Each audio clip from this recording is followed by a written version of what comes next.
जोंहा इउपिपिएलनि दिनै जोबोद रंजानाय दिन जोंहा जिथि गायसननाय सान दिनै जों फालिगासिनो दं दतमायाव दिनैनिफ्राय 10 बोसोर सिगां 5 आगस्टआवहाय नैबे दतमानि थुलुंगाफुरियावनो जोंनि इउपिपिएल हान्जाया जोनोम मोनदोंमोन। जोनोम मोननानै दिनै जोङो 10 बोसोर जोङो दावबायबोबाय। 10 बोसोराव जोङो थांनाय 4 बोसोर बिटिआरनि सरकार सामलायनायनि बिबानखौबो जों रुजुनबाय। बिबान रुजुननानै जोंनि ओनसोलाव जोङो गोजोन गायसनबाय।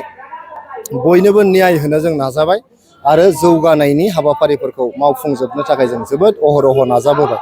दिनैनि बे गोथार सानाव जोंनि इउपिपिएलनि साफ्रोमबो मावथिफारिया बिथांमोननिसिम जोंनि दैदेनगिरिफोरनिसिम जोंखौ अनग्रा रायजो राजाफोरनिसिम जोंखौ हेफाजाब होग्रा रायजो राजाफोरनिसिम आरो बयबो बड'लेण्डनि रायजो राजाफोरनिसिम आंनि गोसो गोरबोनि गाहाम हामलायनाय जासिहरनाय जाबाय।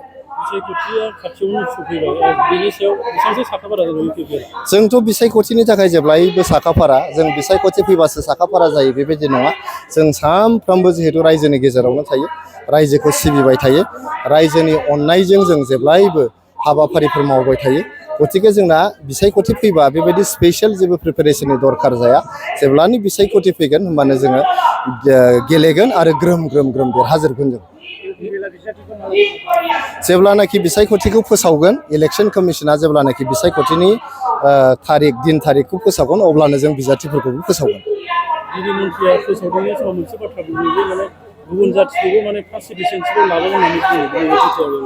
जोंनि भारतीय संबिजितनि सिङाव भारतनि जे संबिजितनि बिजाब दं बेखौ आं जोबोद फरायबाय। फरायनानै दिनैसिमबो आं नुवाखै जे सोरखौहाय सेथि थाखोनि नोगोरारि आरो सोरखौ नैथि थाखोनि नोगोरारि। जोंनि संबिजितनि सिङावथ' बे लिरनाय गैया सेथि नोगोरारि आरो नैथि नोगोरारि होननाय जेरावबो लिरनाय गैया। जोंनि बिटिआरआबो जिहेतु संबिजितजोंनो सलियो संबिजितनि 6थि फारिलाइनि सिङाव सलियो।